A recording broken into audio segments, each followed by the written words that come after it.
ሄይ ዩቲዩብ ዋትስአፕ እንዴት ናችሁ? በዛሬው ቪዲዮ ቢንግ የሆኑ መኪኖችን በቆዩ የባለስልጣናት መኪኖችን እንመለከታለን።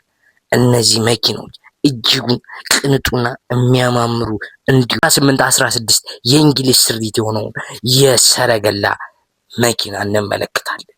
ይህ እጅግ ቅንጡ የነበረ ሰረገላ ምን ያህል ያወጣል?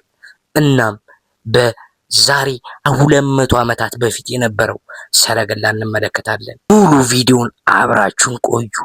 እንግዲህ አብሬያችሁ ያለሁት ያቡ ነኝ። ይሄን የምታዩት ምርጥ መኪና እንግዲህ ስሙን ለጊዜው ማወቅ አልቻልንም ነበር፣ ምክንያቱም ሰው ባለበት ታይም ነበር ይሄን ነው እና እንዲህ የሚያማምሩ መኪኖች ጃኖ የሚጠቀሙባቸው ነበሩ፣ እንዲሁም ሌሎች ባለስልጣን።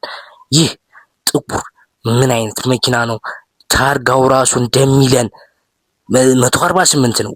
ዋው እጅግ ቅንጡ መኪናዎች ካዲሊክ መሰለኝ። ካዲሊክ እንግዲህ ስንት ዓመተ ምህረት ስሪት እንደሆነ እዚህ ጋር በሰው ምክንያት አላየንም። ብቻ የሚያማምሩ መኪኖች እንግዲህ ይህን ፔጅ ሰብስክራይብ እያደረጉ አብራችሁን ይጎብኙ። በተለያየ የምግብ ፕሮግራም የቦታዎችን ጎበኝላችኋለን። ይህ የምታዩት መኪና ስሙ ደግሞ ካዲሊክ ሊሞዚን ሲሆን 1954 በፈረንጆች ወይም በኢትዮጵያ 1961 ስሪት ሲሆን ከዩኤስ የተበረከተ ለጃንሆይ የተሰጠ ስጦታ ነበር።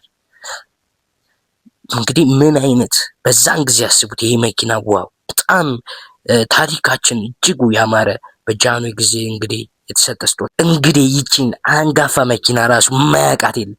ሮልስ ሮይስ ሊሞዚን ትባላለች። እንግዲህ በእውነት በጣም ታሪካዊ መኪኖች ናቸው። እንግዲህ ይህ የእንግሊዝ ስሪት ሮልስ ሮይስ በ1931 በፈረንጆች ወይም በኢትዮጵያ በ1939 የተመሰረተ መኪና ነው። እንግዲህ ይህ የምትመለከቱት ሮልስ ሮይስ መኪና በ1958 በፈረንጆች እሱም የተሰራ ውብ መኪና ነው።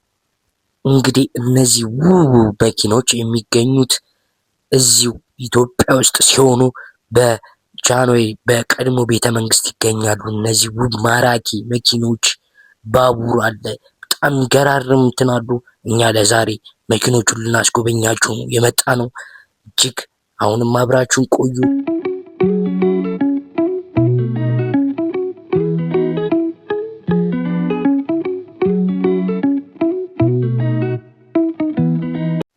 ይህ የምንመለከተው አሁን ደግሞ ንጉሳዊ ባቡር ሲሆን ፈረንሳይ ለእንግሊዝ መንግስት በስጦታ በርክ የሰጠችው እጅግ ውብ ክፍሎች አሉት።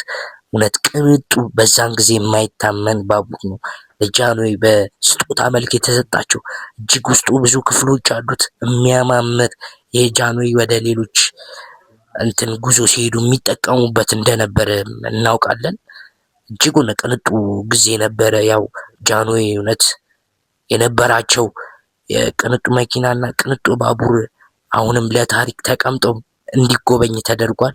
እጅግ ደስ ይላል። አሁን ደግሞ የምንመለከተው እጅጉን በእድሜ አንጋፋ የቆየ ምናልባት ፊልም ላይ ነበረ የምናየው። ይህ ሰረገላ በውጪዎች ፊልም በብዛት እናየዋለን። ይሄን በ18 ይሄ የተለያዩ 16 በእንግሊዝ ሲሆን በኢትዮጵያ 1824 የተሰራ ነው።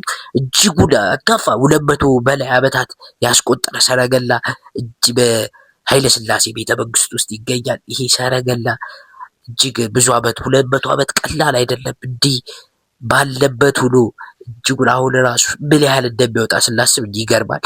ይች ብላያት ደግሞ መኪና የምትባለው ክራውን ኢምፔሪያል ሴል ትባላለች። በ1949-50 የአሜሪካ ስሪት ስትሆን ይህም በጃንሆይ ትሎች ውስጥ የሚገኘው አንደኛዋ መኪና ናት።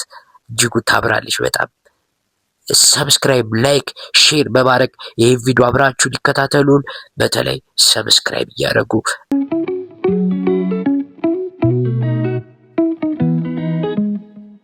ይሄ የምንመለከተው ሮልስ ሮይስ ሊሞዚን መኪና ሲሆን ይሄ ስሪቱ 1948 የተሰራ በእንግሊዞች የተሰራ ነው። እንግሊዝ እንግዲህ በጣም አንጋፋ መኪናዎች ሰርተዋል በታሪክ በተለይ ከጃንሆይ ጋር የጠበቀ ግንኙነት እንደነበራቸው ታሪኮች ይነግሩናል።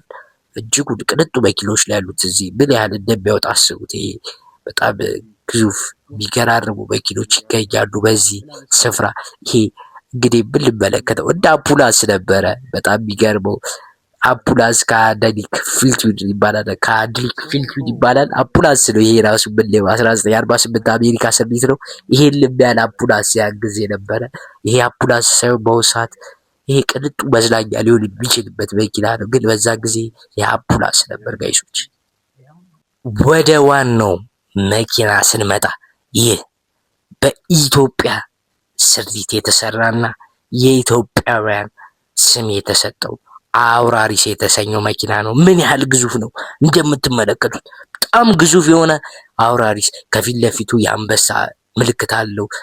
አውራሪስ ይባላል መኪናው። ምን ያህላል ተመልካቾቻችን፣ በዛ ጊዜ የተሰራ መኪና ነው። እጅጉን በቃ ብል ቃላት ራሱ የለኝም።